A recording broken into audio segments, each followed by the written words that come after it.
dipersembahkan oleh Pak Yanto, ini kalau bicara soal bisnisnya Antaraja, memang kontribusi terbesar sekarang itu dari kerjasama dengan marketplace atau e-commerce. Betul. Tapi dengan individu, dengan bisnis, atau mungkin kan banyak sebetulnya jasa pengiriman yang memang membuka semacam agen atau apapun yang orang bisa datang langsung untuk mengirimkan produknya ke tempat tujuan mereka, atau bagaimana? Nah, kalau di Antaraja, ketika kita bangun Antaraja, kita itu percaya bahwa teknologi itu akan memberikan efisiensi bagi para pengirim maupun para penerima paket. Oke. Jadi yang kita lakukan, model bisnis Antaraja itu kita rubah. Yang tadinya kalau orang mau mengirim paket itu harus siapin paketnya, harus datang, harus tulis alamatnya, harus ngantri di counter. Kita rubah. Yang kita rubah adalah mereka cukup memesan melalui aplikasi. Oh, oke. Artinya ada aplikasi Antaraja. Betul. Oke. Betul. Jadi dengan aplikasi Antaraja itu memudahkan orang yang akan mengirimkan paketnya mereka. Oke, mungkin bisa ditunjukkan mungkin. Bisa. Jadi saya ini ada di Android dan juga iOS? Ada di Android, ada di iOS. Jadi kalau kita lihat ini Antaraja, aplikasi ini. Dengan aplikasi ini, kita itu bisa melakukan pertama adalah order secara online. Order maksudnya tolong dijemput adalah, gitu? Betul. Saya mau kirim paket dari titik A ke titik B. Kemudian saya minta dijemput hari ini atau boleh besok, jamnya jam berapa? Ada slot jamnya. Sehingga buat pengirim paket itu dia nggak terbeban. Dia tahu, oh saya mau kirim jam segini. Kemudian kita bisa bayar langsung. Bayar langsung dengan wallet. Oh, e-wallet. E-wallet. Jadi cashless semuanya. Nah, itu satu keunggulannya. Yang kedua adalah tracking. Tracking artinya gini, pengalaman kita yang kita rubah daripada proses pengiriman paket ini adalah begini. Kita datengin, kemudian para satria kita atau kurir kita itu membawa aplikasi, membawa timbangan digital, dan membawa printers. Sehingga ketika on the spot, dia akan melakukan prosesnya, dia lihat, dia timbang, dia langsung print labelnya, dan dia langsung scan. Otomatis di-scan. Nah, begitu di-scan, informasi status itu akan langsung di-push ke aplikasi pengirim dan penerima. Dan mereka bisa langsung ngecek? Mereka langsung bisa ngecek, sudah diambil sama satria kita, jam berapa diambilnya.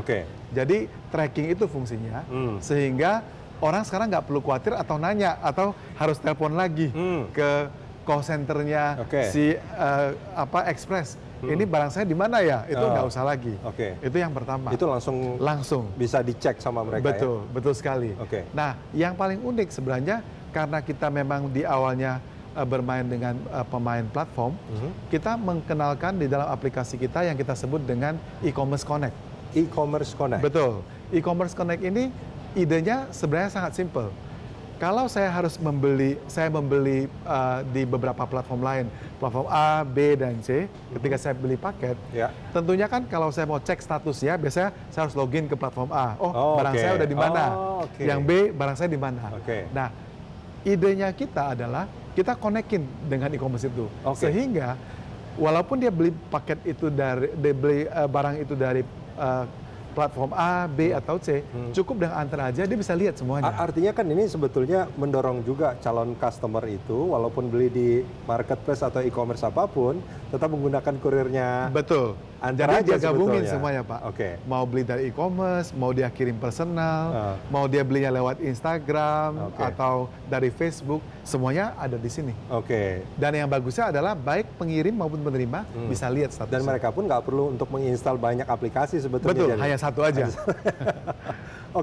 Tadi kita cerita soal Satria. Gitu. Ini kan juga ada tokoh wayang yang jadi maskot logo? Betul, jadi maskot kita. Jadi maskotnya ya. Betul. Itu tokoh wayang yang namanya juga agak-agak mirip dengan Antaraja. Yang saya tahu di wayang namanya Antareja. Antareja, betul Pak. Ini memang ada hubungannya sebetulnya? Ya, sebetulnya logo kita maskot kita itu memang terinspirasi dari tokoh wayang itu. Karena itu kalau kita tahu cerita aslinya kan memang bukan dari Indonesia, dari India mungkin ya. Tapi begitu sampai ke Indonesia, tokoh yang namanya Antareja ini muncul sebagai local, sebagai local created. Tidak ada di cerita wayang manapun kecuali di Betul, Indonesia. di Indonesia. Nah, sama Antaraja, saya sampai kebalik-balik. Antaraja, teknologi yang kita buat, yang kita pakai adalah teknologi yang sudah teruji. Memang waktu kita mulai di awal itu ya kita dengan partner kita. Mereka adalah perusahaan kurir yang punya lebih dari 500.000 kurir di negerinya mereka. Tapi begitu dibawa ke sini kita mengcustomize.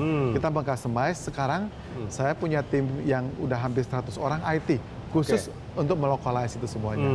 Jadi itu mungkin mirip-miripnya di Think situ. globally, act locally ya. Yes, jadi exactly. cara berpikirnya itu memang sudah cara berpikir global, tapi dilakukannya di Indonesia. Disesuaikan dengan budaya kita. Oke.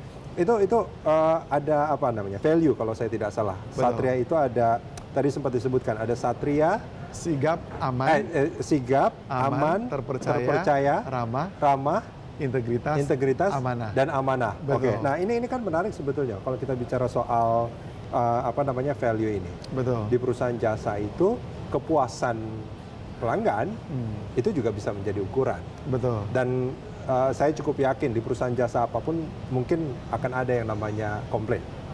Nah, itu gimana cara Antaraja merespon? Jadi ada dua hal. Pertama, memang ketika kita bentuk perusahaan ini, kita membayangkan bahwa kita akan membangun orang-orang yang lebih baik.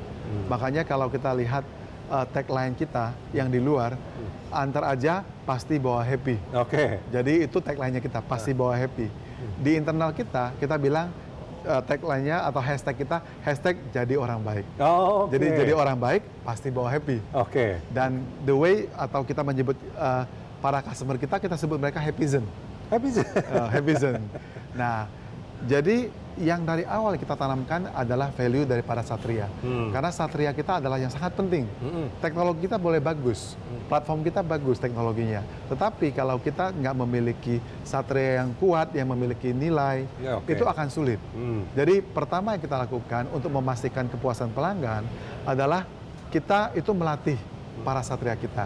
Jadi kita ada berkala, kita mengadakan kalau istilah startup itu town hall gitu. Tapi kalau kita ke Satria kita nggak bilang town hall, kita bilangnya kopdar. Kopi darat. Ketemu dengan mereka rame-rame. Di sana mereka akan bicara mengenai problem, mengenai pengalaman, mengenai harapan mereka. Kemudian biasanya kita tutup dengan ada semacam siraman rohani. Jadi kayak ada model ESQ training buat mereka. Sehingga kita mau menanamkan bahwa kerja itu amanah. Kita kerja itu ada ibadah. Nah, itu pertama yang kita tanamkan. Kedua, memang walaupun sudah seperti itu, pasti ada customer complaint. Masih ada kan? Nah, kita sebenarnya berbagai channel kita lakukan. Kita ada channel sosial media, tapi kita juga ada customer service-nya kita. Jadi kita punya customer service yang juga ready untuk menjawab setiap pertanyaan, setiap komplain daripada pelanggan kita. Ada mungkin pernah ada pengalaman nggak, misalkan ada keluhan, kan ada next day, ada regular gitu kan, kok ini tidak datang sesuai dengan jadwal misalkan. Kemungkinan itu kan sangat mungkin terjadi. Betul, mungkin terjadi. Ada juga Pak, jadi ada juga. Jadi memang kita itu kan progressing, kita tetap berjalan bagaimana mengimprove. Misalnya di kita banjir kan kita juga harus kirim, walaupun bisa terlambat, gitu ya. Tapi karena kita percaya bahwa apa yang dibutuhkan oleh pelanggan kita ketika mereka membeli online, mereka itu pasti membutuhkan paketnya mereka. Jadi ya kita semaksimal mungkin kita akan menginformasikan kepada mereka.